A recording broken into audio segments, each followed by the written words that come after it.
ឪពុករបស់ខ្ញុំដាំអាលឹកសុទ្ធតែជារៀង4ជ្រុងមើលទៅស្អាតណាស់ហើយផ្អែមទៀតអ្នកណាខ្លះចង់ញ៉ាំសូមមកលឿនខ្ញុំនឹងយកឲ្យពួកអ្នកផ្លឹកមើលអាលឹកធំនៅផ្ទះយើងហេតុអីបានជាអាលឹកដែលឪពុកខ្ញុំដាំមិនមែនជារៀង4ជ្រុងទៅហេតុអ្វីបានជាបែបនេះឪពុករបស់ខ្ញុំបានប្រើពុម្ពមកគ្រប់វានៅផ្ទះយើងក៏មានអាលឹករៀងបេះដូងដែរមើលអាលឹកនៅផ្ទះយើងមើលទៅស្អាតអត់អ្នកទាំងអស់គ្នាឆាប់មកញ៉ាំទៅ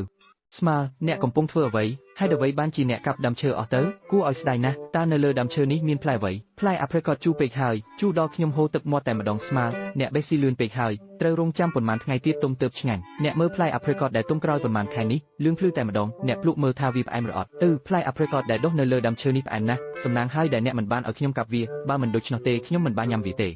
ប៉ាម៉ាក់សម្លៀកបំពាក់ដែលប៉ាម៉ាក់ស្លៀកពាក់លុយណាស់កូនក៏ចង់បានដែរកូនសម្លាញ់នេះមិនមែនជាសម្លៀកបំពាក់ធម្មតាទេនៅក្នុងនេះអាចចាក់តែទឹកដោះគោដែលកូនចូលចិត្តបំផុតបានដូច្នេះកូនអាចផឹកតែទឹកដោះគោដែលកូនចូលចិត្តបំផុតបានគ្រប់ពេលកូនយើងចេញទៅខាងក្រៅឲ្យក្មេងផ្សេងទៀតមើលពួកគេប្រកាសជាច្រណែនកូនហើយអូហូអ្នកទាំងអស់គ្នាមើលលឿនមកនៅក្នុងសម្លៀកបំពាក់របស់នាងគឺសុទ្ធតែជាតែទឹកដោះគោខ្ញុំក៏ចង់បានសម្លៀកបំពាក់តែទឹកដោះគោនេះដែរ